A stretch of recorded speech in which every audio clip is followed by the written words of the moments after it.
Aujourd'hui, nous allons parler d'un sujet méconnu mais passionnant. L'influence de l'islam sur l'île de Malte. Une histoire oubliée. Un héritage caché. Une langue, un peuple, un goût, marqués à jamais par des siècles de présence musulmane. Malte, un caillou en Méditerranée, mais un caillou d'or, au carrefour de l'Europe, de l'Afrique et du Proche-Orient. Conquise par les Phéniciens, puis les Romains. Elle devient byzantine, puis arabe en l'an 870. En 870, l'émirat aghlabide, basé à Kairouan, actuelle Tunisie, conquiert Malte. Les Byzantins sont défaits. L'île est vidée puis repeuplée par des familles arabes et berbères. La capitale prend un nouveau nom, Médina, aujourd'hui appelée Mdina. Elle devient le cœur administratif et religieux. Pendant plus de 200 ans, Malte est intégrée au monde musulman. On y construit des mosquées, des hammams, des écoles. L'agriculture est révolutionnée. Palmiers dattiers, système d'irrigation, citernes.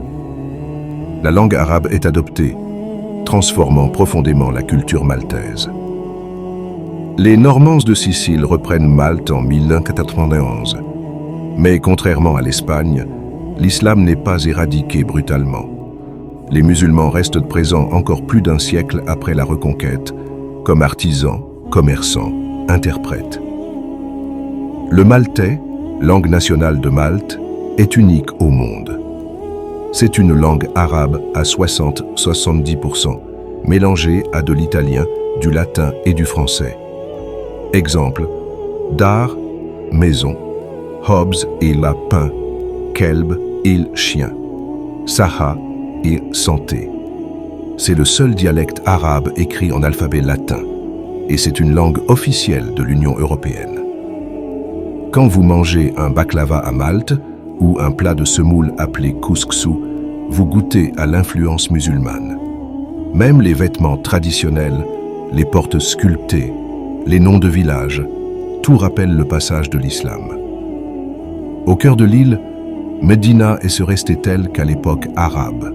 Ruelles étroites, architecture sobre, portes monumentales. Elle s'appelait Médina. Elle était musulmane. Aujourd'hui encore, elle respire cette mémoire, même si elle est souvent tue. Malte est aujourd'hui un pays catholique à majorité européenne. Mais la culture populaire garde les traces profondes du monde musulman. Et malgré l'occidentalisation, l'arabe maltais est toujours parlé. Un miracle linguistique, une mémoire vivante. L'histoire de Malte nous rappelle une vérité. L'islam a marqué l'Europe bien plus profondément qu'on ne le dit. Pas par l'épée, mais par la langue, les savoirs, la terre. Et cet héritage est encore là, sous nos yeux. Muslim News. Éclairer l'Oumma chaque jour. Abonne-toi pour plus de vérité.